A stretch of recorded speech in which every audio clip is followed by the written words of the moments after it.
Did you see that? As I said in one of my last videos, damn, April was that long ago? I moved away for the summer and started a new job. It was really strange, totally new world that I've never really been in, and it's an experience that I'm honestly really thankful for and that I'll never forget. The job is probably really obvious to guess, but if you don't know, I was Hello sir, my name is Jonah with American Bug Beacon Pest Control. I was wondering if you needed our services this weekend. Piss off, kid. So yeah, that's what I did for the summer. I was about like 8 hours away from where I live now, and I wanted to bring all of my consoles with me, but honestly, that would have been way too much time and honestly kind of silly to do. I brought my Switch, of course, so that way I could live stream whenever I wanted, even though I only did it one time. Also, my living space was a bit hard for my setup to be set up, so a lot of the capture you're seeing right now are directly from the console. I had plans to pick up an Xbox Series S and or a PlayStation 5 if they were ever on sale. I was only able to get the Xbox Series S, but I am so thankful that I did. This thing is crazy and is honestly changing how I view games in terms of physical or digital ownership. It can run emulators, which is one of the big reasons why I got it. The GameStop bundle that I bought this for came with Game Pass Ultimate for 3 months. Game Pass is a crazy value, and if you have an Xbox or a Microsoft account, I highly implore you to subscribe. You get a metric ass ton of games, and they're all so diverse, so there's definitely gonna be something for you here. I downloaded Rare Replay. I don't think I'm a fan, to be honest. Some of these games haven't aged too well in my opinion. Destroy All Humans, Dante's Inferno.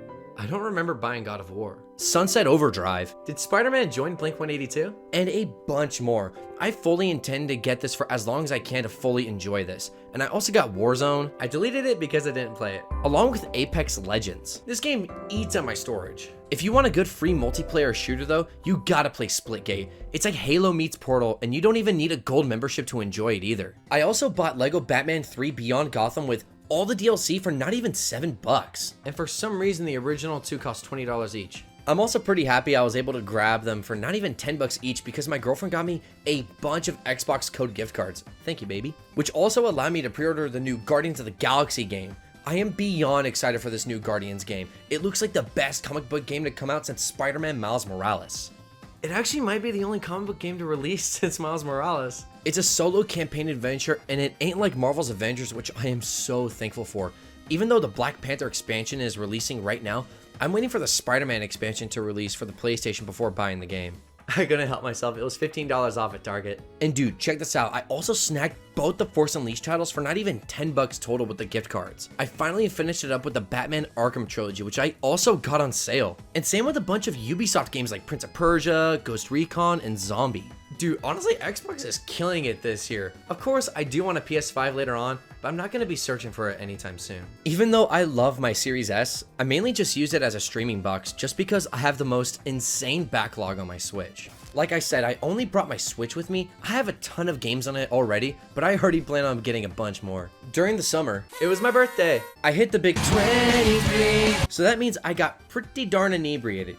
Drink safely, kiddos. And got some games. I absolutely had to get Monster Hunter Rise. I also picked up the Resident Evil Switch collection too. Resident Evil was pretty good. I only played through 4 in the beginning of 5. But Monster Hunter Rise, oh man, it's so good. This is one of my favorite games from the 3DS Wii U era, and even though 4 and Ultimate didn't really tickle my pickle the way I would have wanted them to, Rise is definitely hitting that spot for me. Beans, one of my best friends who I actually got into Monster Hunter, plays this too, so we always try to go on a hunt and it's stupid fun. Monster Hunter is definitely best with others, but playing solo was still a really good time too. Some of my old roommates also recommended a game called Boomerang Fu, and it's easily the best Mario Party game never made.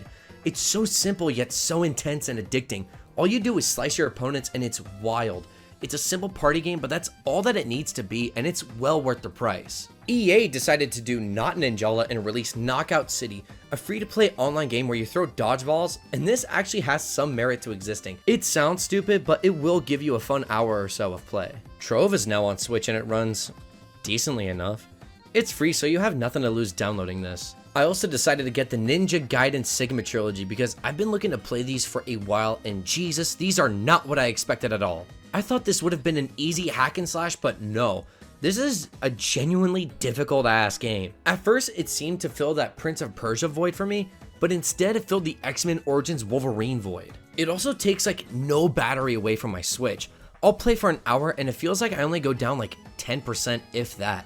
Ninja Gaiden gets kind of frustrating, but so far it's pretty cool. I shelled out an extra 10 bucks to get the deluxe version. I thought it was gonna come with some like exclusive DLC or content. To a point I was kind of right, but that exclusive content was just a soundtrack and an art book. I'll be honest, I don't see myself ever looking at it, so $10 well spent. I kind of got it for free because I had a $50 GameStop gift card when I bought my Series S.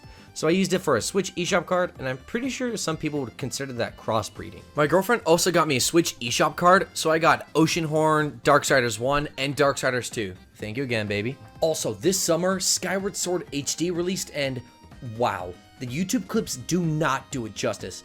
I played Skyward Sword for the first time around 2013, never really got a chance to beat it unfortunately, but now seeing this game, it's day and night. I'll be honest, I don't really know what quality of life improvements there are here, but having this game, 1 in HD and 2 portably, makes it worth $60 for me. Let me just talk about the portability real quick because it's amazing, but also kind of trippy. I can't remember the last time where I played a game and I controlled the sword with an analog stick. It makes so much sense in the way the triggers worked for the web shooters in The Amazing Spider-Man 2. It's so innovative and precise, and to a point, I kind of prefer it over the motion controls, and I love the motion controls here. Albeit the Wiimote is a bit more precise.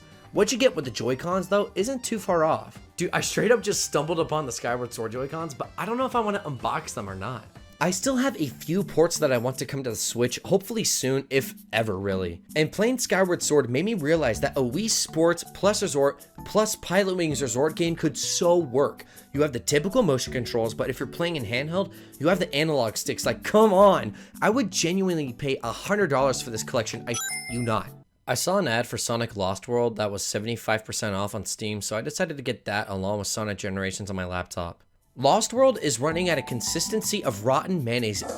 I was not expecting this to happen. It's actually running really well. What the hell? And Generations literally can't run. I also bought this Rock Candy controller so I could play them on my laptop, and now I have no reason to even own this. But at least I have them in my library for when I build a PC later this year. But wait, there's more! Holy crap, a new Switch model, hell yes! Brand new 7-inch OLED screen, new speakers, better kickstand, and the white colorway looks absolutely divine. I'm sticking with the red and blue, but that white looks straight out of the Apple Store. Let me just fix that. There we go. I'm psyched to see how this thing works and how much better that OLED screen is gonna be. I'll also be comparing what I thought would happen in the new Switch to what will be happening in the new Switch OLED. Can we just talk about the name Switch OLED? It's just kind of dull.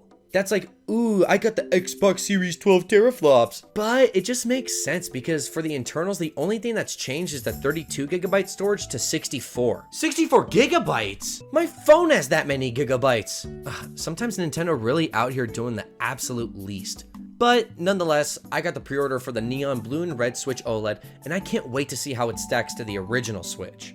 Honestly, a pretty good year for games. We got a cool E3, I got a next-gen console, and now my backlog is even bigger than I thought it'd be. Anyway, dudes and dudettes, I hope you enjoyed this video. Be sure to click that like and subscribe button, and let me know down in the comment section below, what are some games that you played during the summer? I plan on starting to live stream soon. I'm gonna be building a PC, so I'm really excited to see what I could do with that too. Anyway, dudes and dudettes, you're never too old or too cool to play video games. Major Pineapple out.